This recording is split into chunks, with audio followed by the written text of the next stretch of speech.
In this video, I'm going to show you a quick guide on how to accept Instagram collaboration requests in 2025. So for us to get this done, first thing that we're going to do is just head over to our Instagram and you should be able to see something like this. This is a notification actually that someone sent you a collaboration request. So we're just going to open this one and I'm going to go ahead and check it out. So there is the request. So someone invited you to be a collaborator on their reel. So you can go ahead and tap the accept button here, or you can also go ahead and click view request in order for you to see what this request is all about.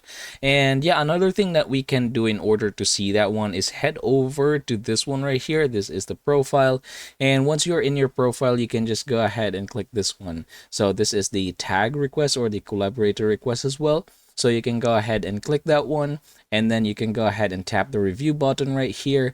And if you are satisfied or if you're okay with this, you can just go ahead and click the accept button.